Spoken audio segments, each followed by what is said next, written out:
प्रश्न कहता है कि वास्तविक वस्तु का आभासी प्रतिबिंब बनता है। दोस्तों वास्तविक वस्तु का आभासी प्रतिबिंब किस दर्पण में बनता है?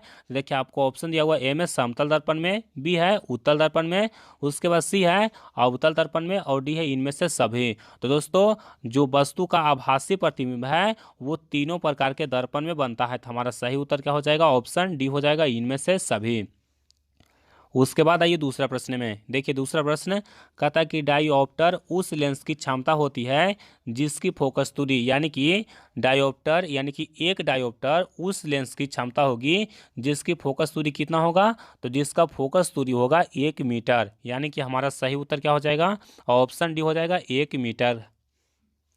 उसके बाद आइए अगला प्रश्न में। देखिए तीसरा प्रश्न कहता है कि किसी लेंस के बाहर की ओर उभरे दो गोलीय पृष्ठ हों तो इसे कहेंगे, यानी कि कह रहा है कि किसी लेंस के बाहर की ओर उभरे दो गोलीय पृष्ठ हो तो इसे हम लोग क्या कहेंगे? तो दोस्तों इसको हम लोग कहेंगे उत्तल लेंस, यानी कि हमारा सही उत्तर क्या होगा? ऑप्शन सी हो जाएगा। देखिए दोनों तरफ उभरा हुआ रहेगा तो इसको कैसा लेंस कहेंगे? इसको हम लोग कहेंगे उत्तल लेंस, यानी कि हमारा सही आंसर क्या है? सी है।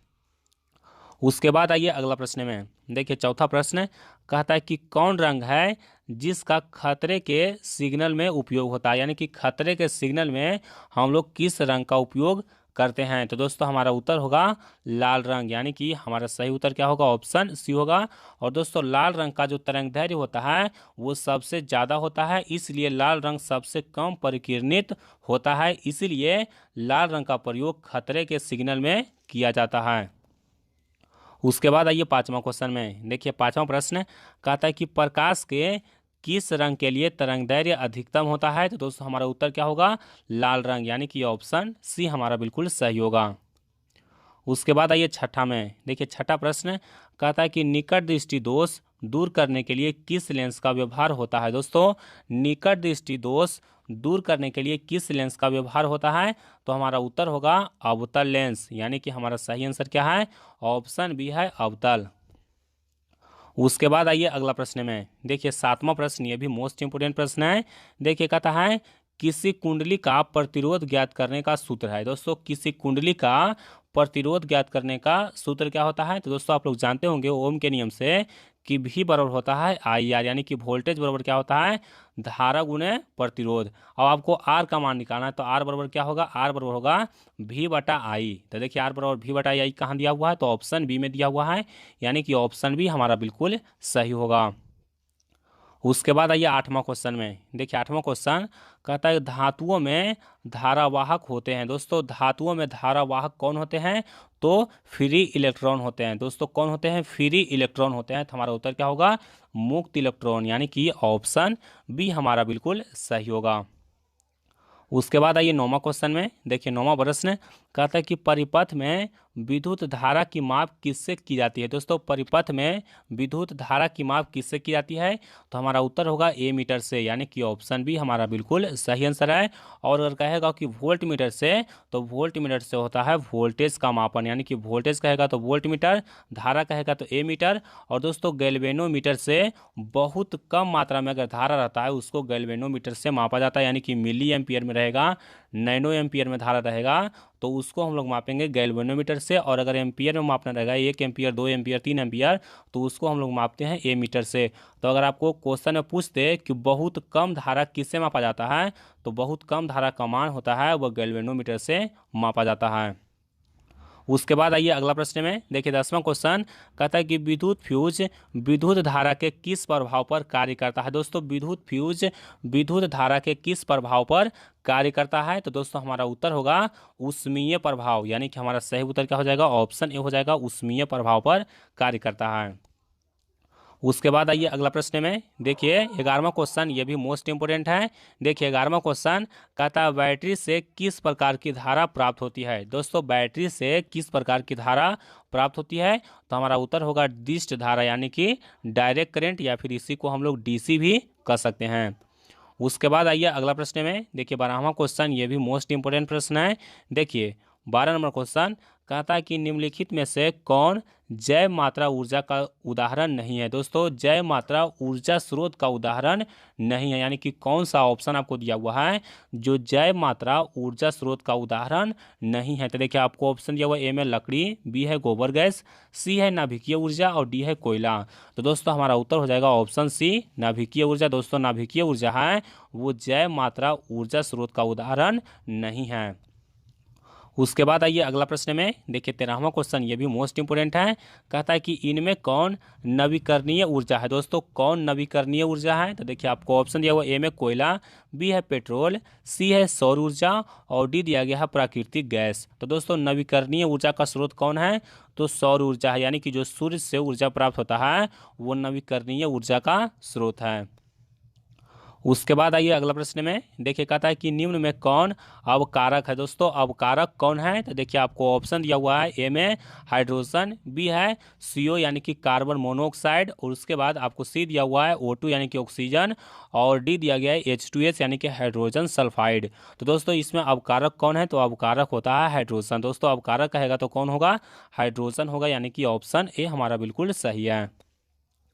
उसके बाद आइए अगला प्रश्न में देखिए 15वां क्वेश्चन कहता है कि निम्नलिखित में से पीएच का कौन सा क्षारक विलयन का मान देता है। दोस्तों क्षारक विलयन का कहता है कि कौन सा पीएच मान देता है, तो देखिए क्षारक विलयन होगा उसका पीएच मान 7 से अधिक होगा। दोस्तों पीएच मान कितना होगा, 7 से अधिक होगा। तो देखिए आपको ऑप्शन में 2 दिया हुआ है, 7 दिया हुआ है, 6 दिया हुआ है और 13 दिया हुआ है। तो क्या होगा, ऑप्शन डी हो जाएगा 13। और अगर कहेगा कि अम्लीय विलयन तो अम्लीय विलयन हो जाएगा 7 से कम और अगर उदासीन विलयन कहेगा तो 7 के बराबर होगा।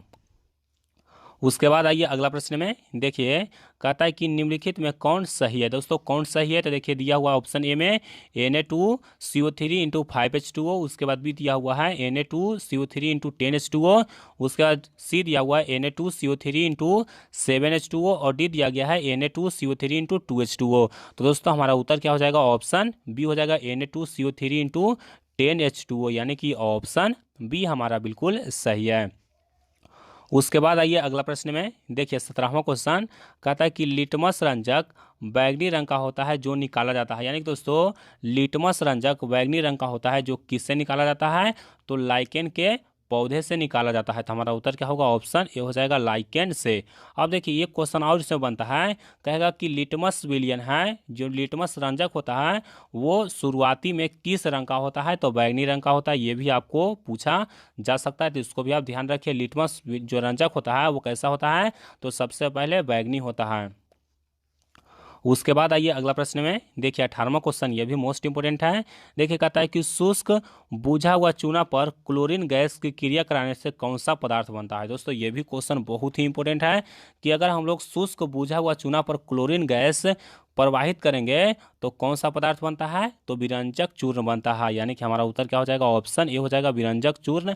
अब देखिए आपको सब्जेक्टिव में पूछेगा कि विरंजक चूर्ण किस प्रकार से बनाए जाते हैं, तो हम लोग क्या लिखेंगे, हम लोग लिखेंगे शुष्क बुझा हुआ चूना पर क्लोरीन गैस की क्रिया कराने से या फिर क्लोरीन गैस प्रवाहित करने से विरंजक चूर्ण का निर्माण होता है। उसके बाद देखिए अगला प्रश्न, ये भी मोस्ट इंपोर्टेंट है। देखिए 19वां क्वेश्चन कहता है कि सोडियम क्लोराइड का पीएच मान लगभग। दोस्तों सोडियम क्लोराइड इसका फॉर्मूला क्या होता है, NaCl होता है। दोस्तों जो साधारण नमक होता है उसको सोडियम क्लोराइड कहा जाता है। और दोस्तों सोडियम क्लोराइड क्या है, तो एक लवण है। और दोस्तों लवण का पीएच मान कितना होता है, तो 7 के बराबर होता है या फिर 7 के लगभग बराबर होता है। तो हमारा उत्तर क्या हो जाएगा, ऑप्शन डी हो जाएगा 7 है। उसके बाद आइए अगला प्रश्न में देखिए 20वां क्वेश्चन, ये भी मोस्ट इंपोर्टेंट प्रश्न है।